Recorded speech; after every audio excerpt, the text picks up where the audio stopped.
샬롬 유선생의 구속사 전공열차 유도순 목사님의 신구약 성경 파노라마를 낭독하는 시간입니다. 지금은 다니엘 파노라마 9장 20절에서 27절입니다. 기름 부음 받은 자를 통한 회복. 요절은 24절.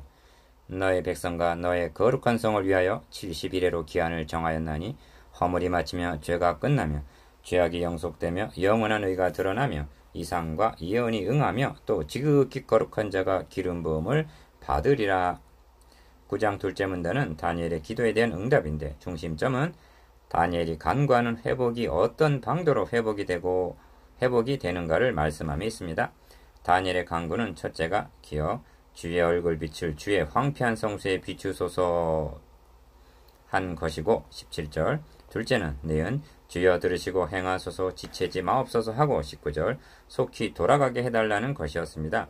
이에 대해 하나님의 응답은 바벨론의 포로가 귀환한다고 회복이 되는 것이 아니라 첫째로 기름 부음을 받은 자의 나타남과 끊어짐을 통해서 회복이 되고, 둘째는 70년이 맞춘 회복이 되는 것이 아니라 70일에가 지나야 온전한 회복이 이루어진다는 응답입니다.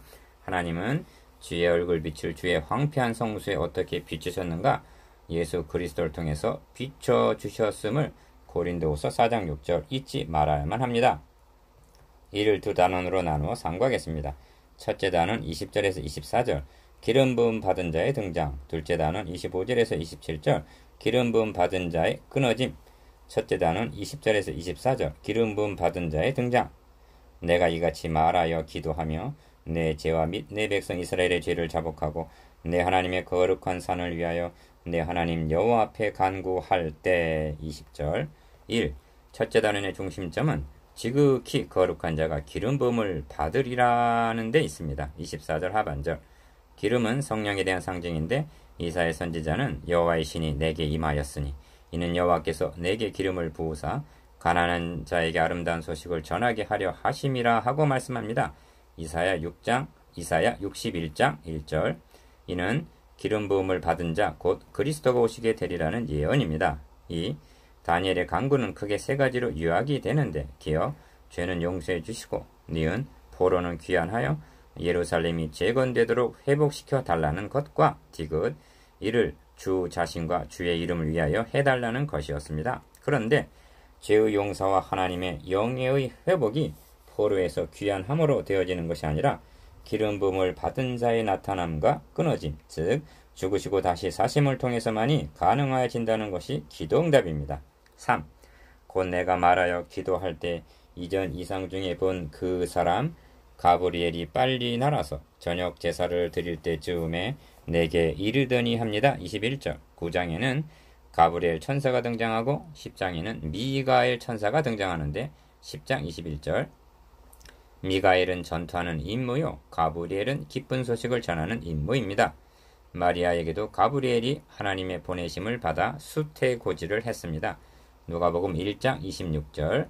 그러므로 가브리엘이 찾아왔다면 기쁜 소식을 전하러 온 것이 됩니다. 4. 내게 가르치며 내게 말하여 가로되 다니엘아 내가 이제 너에게 지혜와 총명을 주려고 나왔나니 곧 너가 기도를 시작할 즈음에 명령이 내렸으므로 이제 너에게 고하러 왔느니라 합니다. 22장에서 23장. 유념할 점은 기도를 시작할 즈음에 명령 응답이 내렸다는 대목입니다. 그럼에도 불구하고 기도에 대한 잘못된 인식은 불의한 재판관에게 과부가 번거롭게 하듯 해야만 마지못해서 그것도 깎아서 들어주시는 양 생각하고 있다는 점입니다. 성경은 말씀합니다. 그들이 부르기 전에 내가 응답하겠고 그들이 말을 마치기 전에 내가 들을 것이며. 이사야 65장 24절. 사도 바울은 우리의 온갖 구하는 것이나 생각하는 것에 더 넘치도록 능히 하시리라고 말씀합니다. 에베소서 3장 20절. 명심하십시다. 하나님이 인색하신 것이 아니라 여러분이 정욕으로 쓰려고 잘못 구하고 있기 때문이라는 사실을. 야고보서 4장 3절. 5. 너는 크게 은총을 입은 자라 그런즉 너는 이 일을 생각하고 그 이상을 깨달을지니라 합니다. 23절 하반절. 가브리엘 천사는 다니엘에게 기름 부음 받은 자의 일어남과 끊어짐, 즉 그리스도께서 이 땅에 오셔서 죽으시고 다시 사심을 통하여 이루어 주실 십자가 복음을 전해 주려 온 것입니다. 그래서 크게 은총을 입은 자라 하는 것입니다. 가브리엘 천사는 마리아에게도 은혜를 받은 자여 평안할지어다 하니까 놀라 이런 인사가 어찌 함인고 했습니다. 누가복음 1장 28절에서 29절. 그렇습니다. 이 복음을 깨달아 안다는 것은 무엇에 비할 수 없는 은총을 입은 자입니다. 주님은 주는 그리스도시요 살아계신 하나님의 아들이시니이다 하고 고백하는 베드로에게 시몬아 너가 복이 있도다 하셨습니다. 마태복음 16장 16절에서 17절. 하나님의 비밀인 그리스도를 깨닫게 된 우리는 골로새서 2장 2절 은총을 크게 받은 사람들입니다. 은총을 크게 입은 자. 1.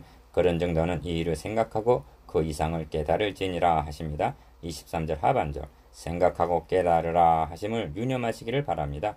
왜냐하면 이 대목을 상고할 때 이 영광스러움은 깨닫지도 못하고 지엽적인 문제에만 매달리는 경우가 있기 때문입니다. 그렇게 한다면 그리스도를 만나지를 못하고 혼란만을 겪게 될 것입니다. 다니엘서나 요한계시록은 우리를 골탕 먹이려고 주신 것이 아닙니다. 지엽적인 문제로 미궁에 빠지게 되는 것은 본의가 아닐 것입니다. 그러면 깨닫기를 원하시는 영광스러움이 무엇인가? 이 너의 백성과 너의 거룩한 성을 위하여 70일에로 기한을 정하였나니 하십니다. 24절 상반절. 최우선적으로 70일에라 하심은 예루살렘의 황무함이 70년 만에 마치리라 한 2절 말씀과 대칭을 이루고 있다는 점입니다. 즉 다니엘은 70년이 마치면 모든 것이 회복될 것을 여기고 기도를 시작하였으나 하나님은 70 곱하기 7은 71회가 지나야 온전히 회복되리라는 말씀입니다. 이것이 큰 틀입니다. 상론에 들어가서는 몇 가지 난제가 있습니다. 기억 71의 기한은 언제부터 언제까지인가? 니은 어찌하여 7일에 62일에 한 일에 하고 세 부분으로 말씀하는가? 디귿 이 기한들이 각각 언제부터 시작하여 언제 끝이 나는 것인가 등으로 인하여 어려움을 겪게 되고 해석이 구구합니다. 3. 이럴 경우 다니엘서의 중심 주제를 붙잡는 것이 중요합니다. 왜냐하면 여기에 우리가 깨달아 알기를 원하시는 영광스러움이 있기 때문입니다. 이를 외면한 채 마치 암호를 해득하려는 듯이 기한에 매달리다 보면 미궁에 빠지게 되고 중심 주제를 놓치게 됩니다. 다니엘서는 그리스도와 복음을 증거하기 위하여 주어졌음을 명심하시기를 바랍니다. 다니엘서만이 그런 것은 아닙니다. 주님은 말씀하십니다. 너희가 성경에서 영생을 얻는 줄 생각하고 성경을 상고하거니와 이 성경이 곧 내게 대하여 증거하는 것이로다.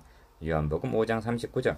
부활하신 후에도 말씀하시기를 미련하고 선지자들이 말한 모든 것을 마음에 더디 믿는 자들이여 그리스도가 이런 고난을 받고 자기의 영광에 들어가야 할 것이 아니냐 하시고 이에 모세와 및 모든 선지자의 글로 시작하여 모든 성경에 쓴 바 자기에 관한 것을 자세히 설명하시니라 합니다. 누가복음 24장 25절에서 27절 44절. 그런데 무엇을 찾기 위해서 다니엘서를 상고하고 있단 말인가? 성경의 중심은 그리스도. 1. 저는 이 원리에 입각해서 그리스도 중심으로 다니엘서를 보고 있습니다. 그러면 72일 동안에 되어질 일이 무엇인가? 허물이 마치며 죄가 끝나며 죄악이 영속되며 하십니다.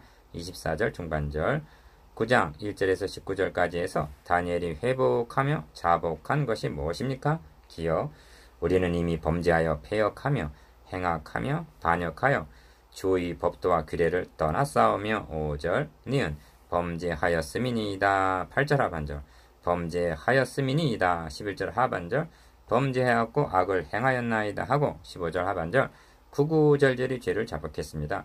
이에 대한 응답으로 허물이 마치며 죄가 끝나며 죄악이 영속 즉 영원히 기억지도 아니하신다는 것입니다. 이보다 더 감복할 만한 응답이 무엇이란 말인가?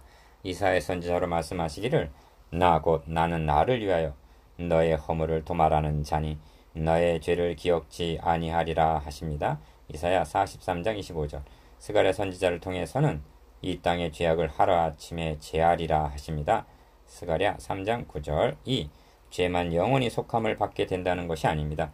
영원한 의가 드러나며 하십니다. 허물, 죄, 죄악이 영속되어 정죄함이 없을 뿐만이 아니라 의롭다함을 얻게 된다는 것입니다. 이것이 복음의 핵심이요 또한 응답의 핵심이기도 합니다. 어찌하여 예루살렘이 멸망하고 성전이 불에 타고 백성들이 포로로 끌려왔는가? 그들이 범한 죄에 대한 정죄 때문입니다. 그러면 율법하에서 정죄를 받지 않을 자가 있단 말인가? 없습니다. 성경은 분명히 율법의 행위로 그의 앞에 의롭다 하심을 얻을 육체가 없다고 단언합니다.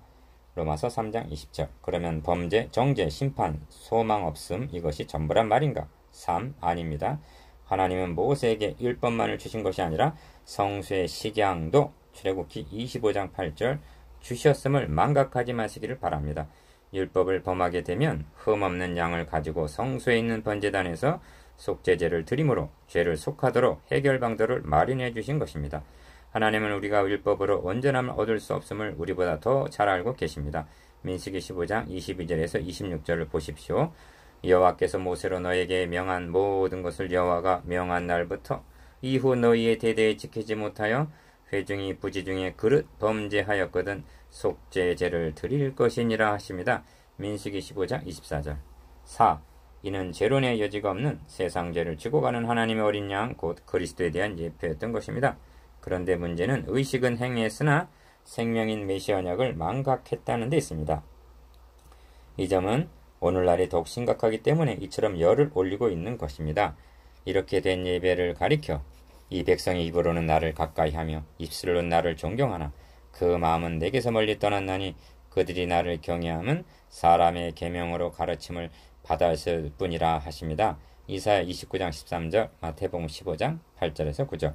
사람의 계명이라 하심을 유념하시기 바랍니다. 이는 하나님께 합당한 예배가 아니라 자기들 좋을 대로 드리는 예배라는 뜻입니다. 그러므로 구약성경은 크게 두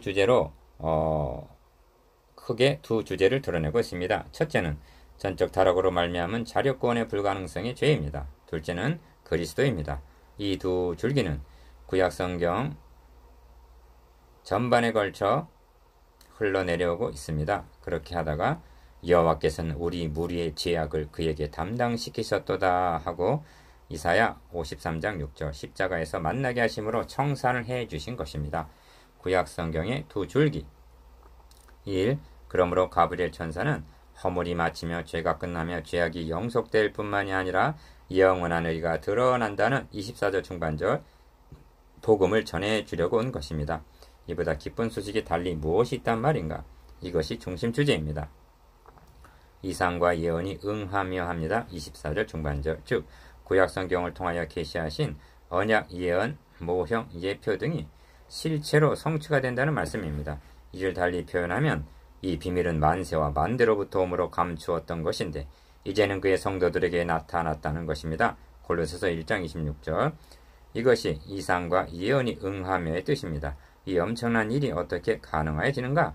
또 지극히 거룩한 자가 기름 부음을 받으리라 한 24절 하반절 오직 그리스도를 통해서라고 말씀합니다.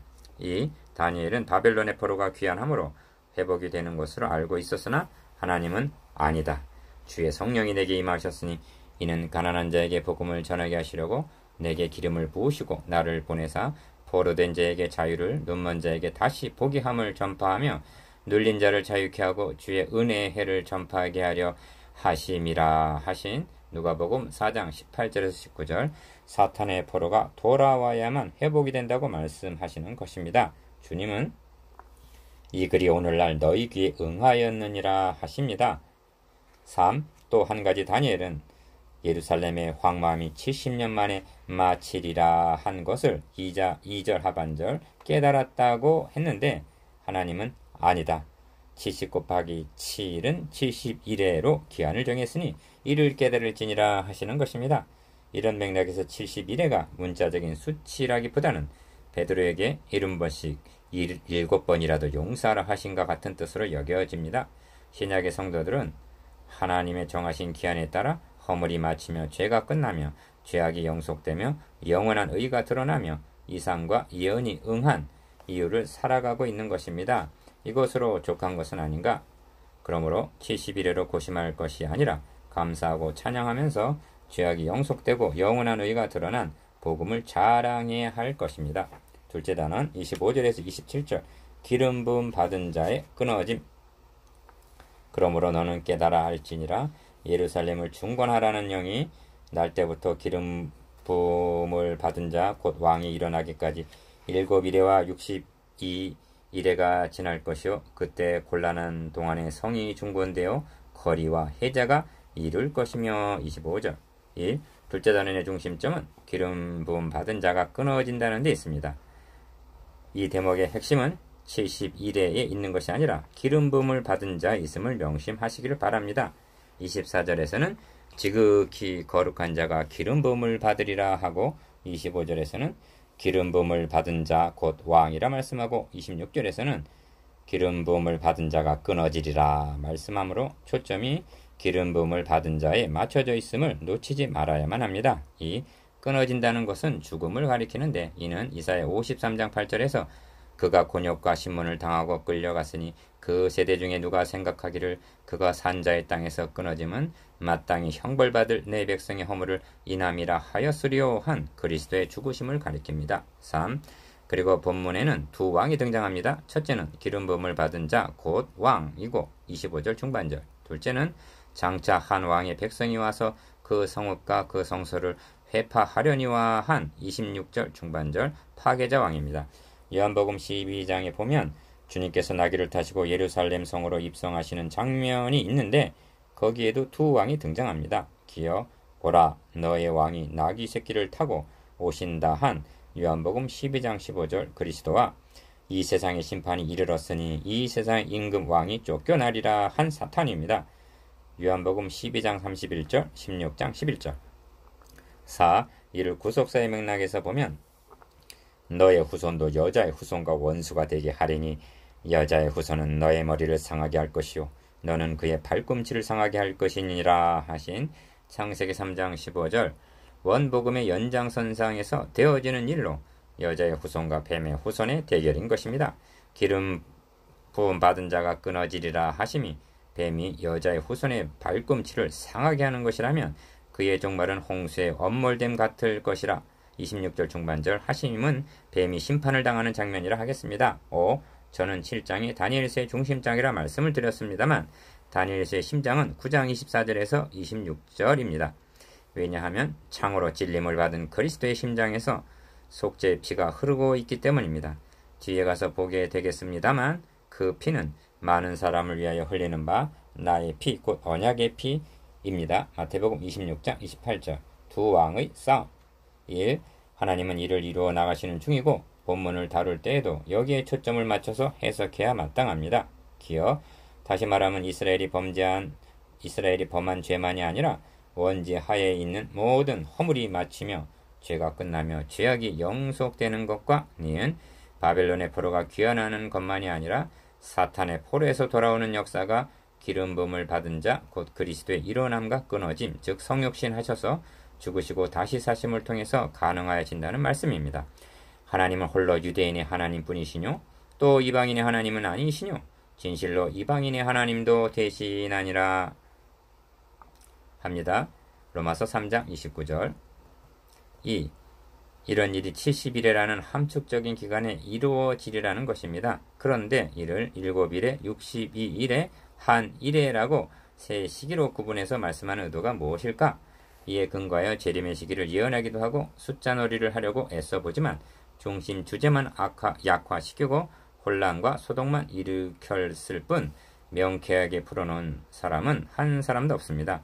앞으로도 없을 것입니다. 왜냐하면 성경이 이를 밝혀주고 있지 않기 때문입니다.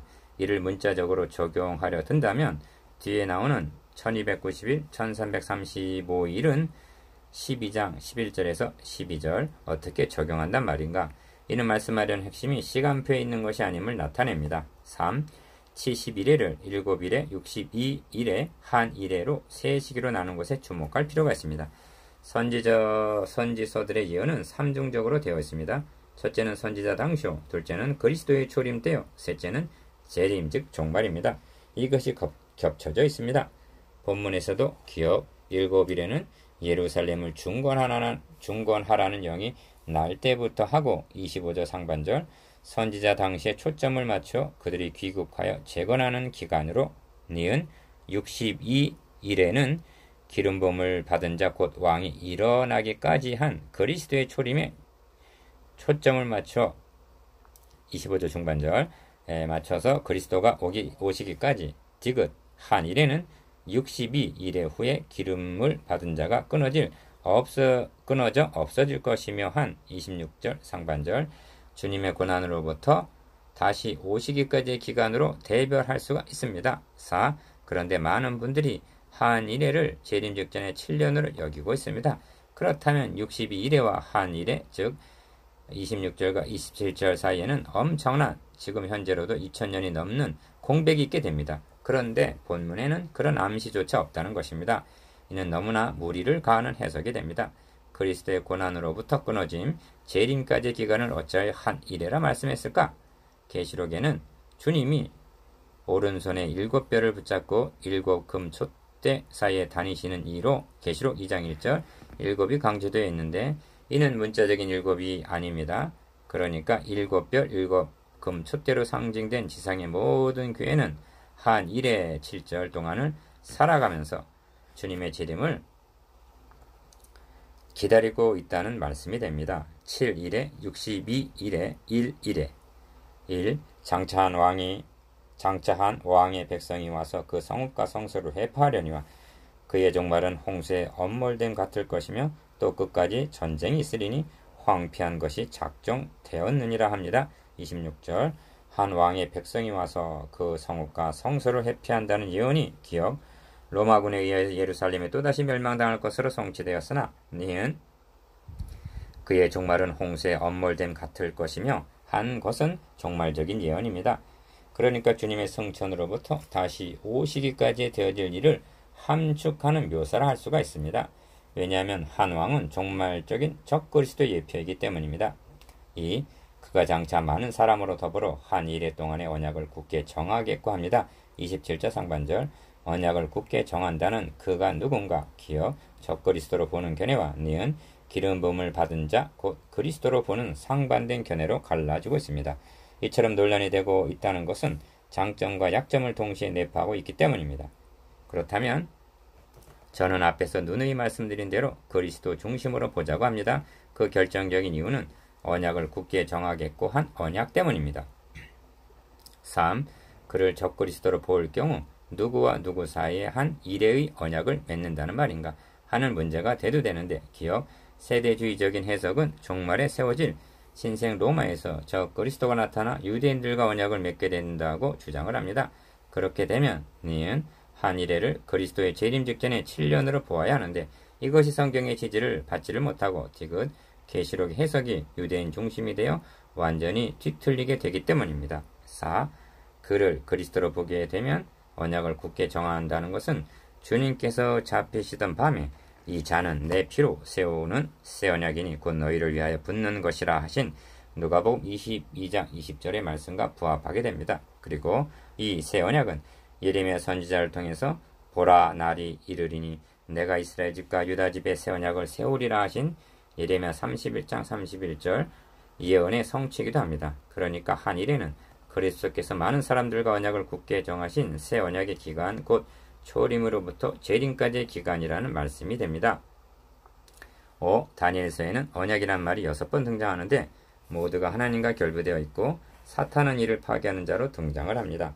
11장에서 보게 될 것입니다만 저 그리스도는 기억 거룩한 언약을 거스리며 28절 니은 거룩한 언약을 하나하고 디귿 거룩한 언약을 배반하게 하는 자라고 말씀합니다. 30절 그리하여 리을 그가 또 언약을 배반하고 악행하는 자를 괴울로 타락시킬 것이나 오직 자기 하나님을 아는 백성은 강하여 용맹을 발하리라. 11장 32절 즉 언약을 굳게 지킬 것이라 말씀합니다. 6. 얼른 보기에는 27절의 그가 26절에서 말씀한 한 왕의 백성이 와서 그 성읍과 성소를 회파하려니와 한 왕 즉 그리스도와 동일 인물이 적 그리스도와 동일 인물인 것 같이 보이지만 좀 더 관찰해보면 아닌 것이 드러납니다. 왜냐하면 26절의 주어는 한 왕이 아니라 한 왕의 백성이기 때문입니다. 이런 맥락에서 많은 사람으로 더불어 한 이래 동안의 언약을 굳게 정한다는 그를 한 왕으로 보는 것은 설득력이 약하고 본문의 문단에서 지극히 거룩한 자가 기름 부음을 받으리라 24절 하반절 기름 부음을 받은 자 곧 왕이 일어나기까지 25절 상반절 기름 부음을 받은 자가 끊어져 없어질 것이며 하고 26절 상반절 세 번이나 강조되어 있는 메시아 그리스도로 봄이 옳다고 여겨집니다. 새 언약을 세우리라. 1. 그가 일의 절반에 제사와 예물을 금지할 것이며 한 27절 중반절 말씀을 행스텐버그나 박윤선 목사님 이렇게 해석하고 있습니다. 그리스도께서 3년 반의 공생의 한 일의 절반 후에 공생의 후에 그 몸을 대속제물로 드리심으로 제사와 예물을 단번에 성취하신 것으로 봅니다. 제사법을 해설해주고 있는 히브리서 기자는 새로운 언약이라 말씀하셨음에 첫 것은 날 가지게 하신 것이니 날 가지고 쇠하는 것은 없어져 가는 것이니라 합니다. 히브리서 8장 13절.